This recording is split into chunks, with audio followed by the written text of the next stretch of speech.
Hey guys, it's Scott from fxmissions.com. Just a note, I've finished the trilogy of anthologies from the forefront, and all 3 books are currently available on Amazon. Take your leadership to the next level. It's time for the Foundational Missions Leadership Moment with Scott McClelland of FX Missions. Hi, Scott McClelland with your FX Missions Leadership Moment.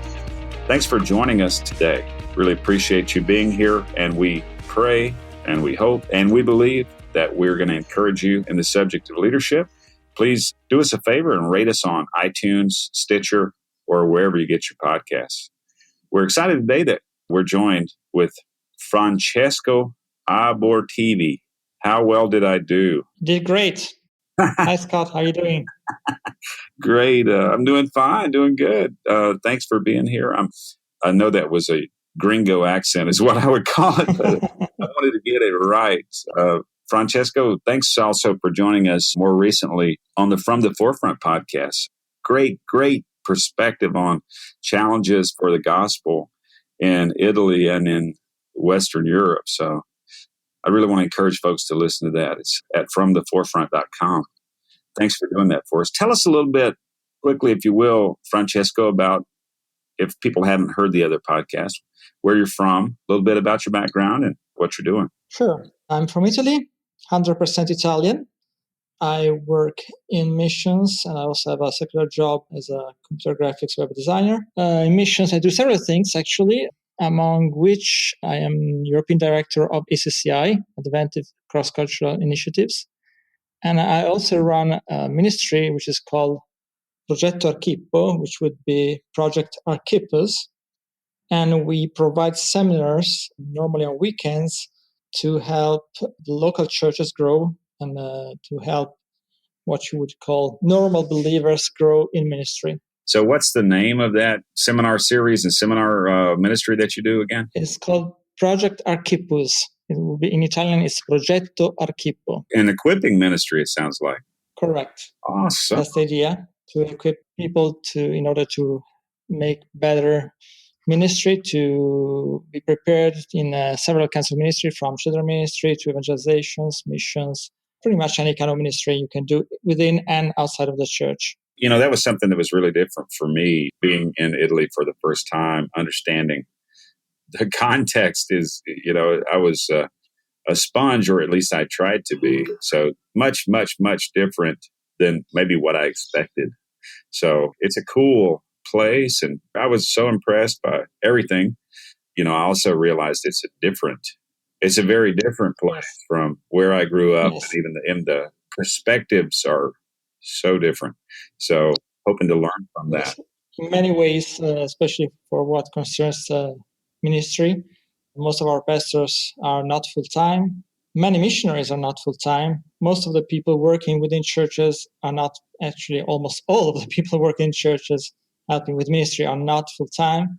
So that certainly changes the way people do ministry and the way they approach ministry. But very often the problem is that they're not really prepared for what they do. They do it with much love, with much passion, but sometimes not much preparation. So we try to fill that gap. Yeah, absolutely. And giving people access to information, perspective, experience that you've had, it's got to be a great advantage to them in accomplishing the things that are in their heart to do.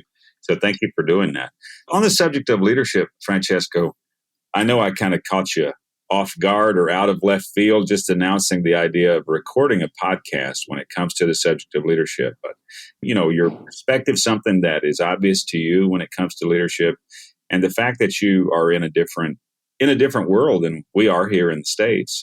This podcast will be listened to, Europe and probably Asia, also in Latin America quite a bit, and some of the United States as well. So help us expand our perspective of leadership by giving us something that's obvious to you from your context and experience. First of all, as a short premise, I did organize leadership seminars on leadership in the past. So I'm totally for preparing leaders. But at the same time, I believe that leadership in the end comes all to being servant leaders, as Jesus taught us. So to be actual servants to each other. By serving each other, we should learn to serve in leadership. Now, leadership can be very much influenced by our culture. American leadership culture is very different from European, which is very different from the Asiatic one, because we all come from a background where leaders are very either authoritarian or non-present, or I Oh, mean, you wow. see it in politics, you've seen so many different things, how we can be different in the way we approach leadership. Uh-huh. But I guess our model should be Jesus, and he was very clear in stating that we should wash each other's feet, basically. If we want to Mhm. actually be leaders, we should put ourselves under the people around us and to accept that the best way to lead people is to serve them. Very true. So let's dig into a little bit of the archetypes. I think that goes with your with the word you use for your leadership Right. seminar. Archetypes, overarching types of leadership that you've observed in Western Europe, of course, historically, and also from your life experience. You mentioned authoritarian leadership as a style, and also, what would it be, absentee leadership, one of the other types that you Right. mentioned. And of course, the servant leadership. I don't want to focus totally on the archetypes that are negative or create bad outcomes, but as we're talking about it, can you give us some perspective on what you've observed or what history's observed there? Yes, I mean, if I have to talk about Italy, for example, someone said that in Italy, in the evangelical church in Italy, we don't have popes. We do not have a one pope, we have many popes, which is quite true in the sense that so often people in leadership tend to take themselves too much power and to be authoritarian instead of authoritative. That's a difficult word in English.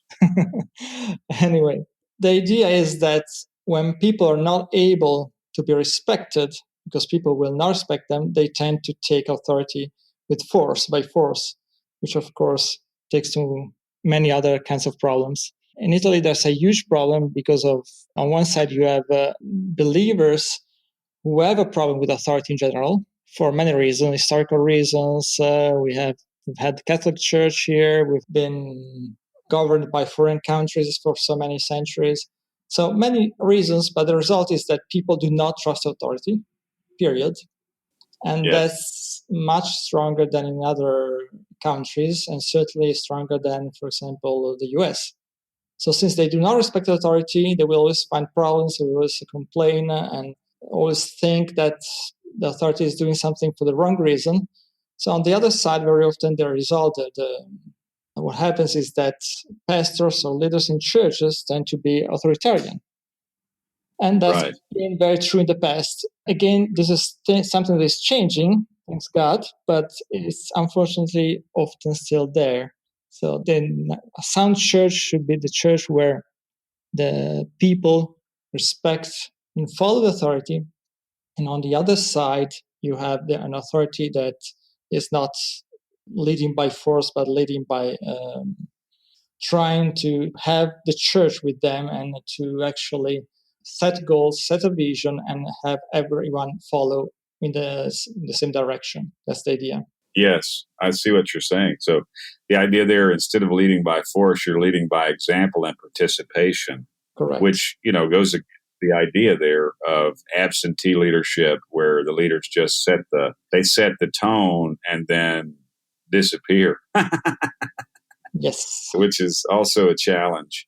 I think we're in all of our leadership, we're trying to learn, grow, and become more like the Lord. As you Correct. mentioned, servant leadership, Jesus showed us a new way. I think we've heard the term servant leadership so often, it's possible for us to miss the point. I'm thinking about in the States especially, we hear that phrase a lot.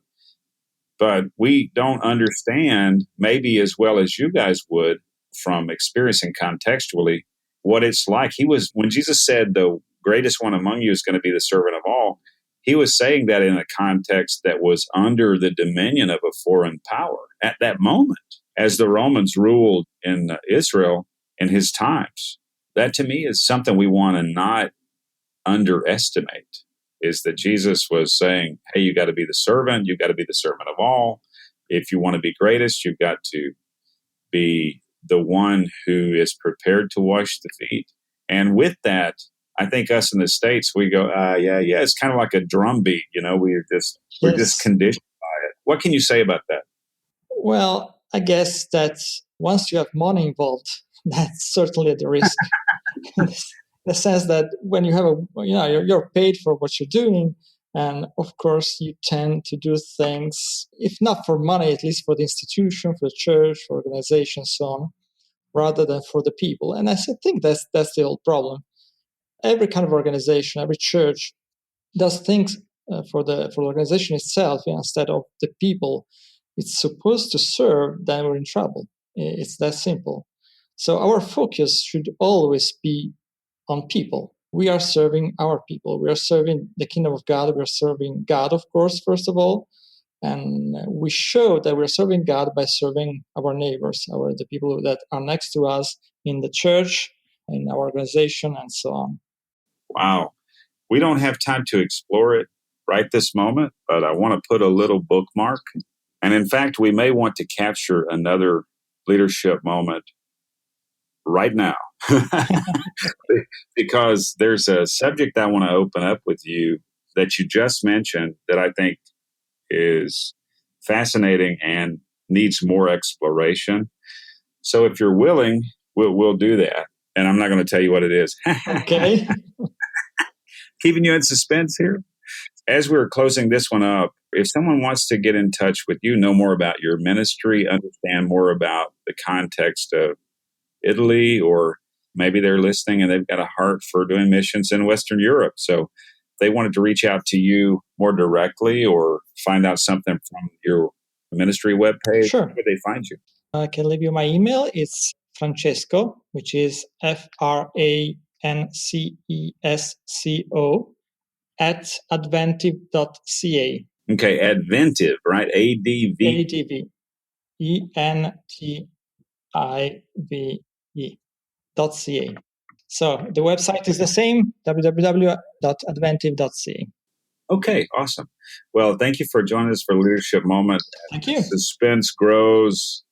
We're going to do another one here to explore something that you said. Thank you for being with us, Francesco, and many blessings to you in your service to the Lord and to his body. Thanks again for being here.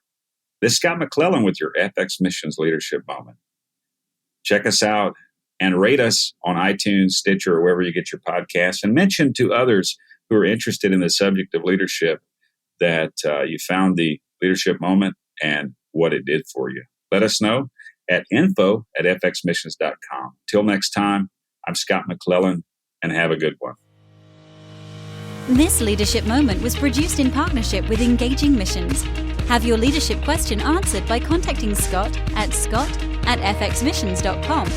Visit FX Missions to learn more about how you can grow your leadership and engage in missions. Visit engagingmissions.com for encouragement, insight, and resources from missionaries, ministry leaders, and church planters.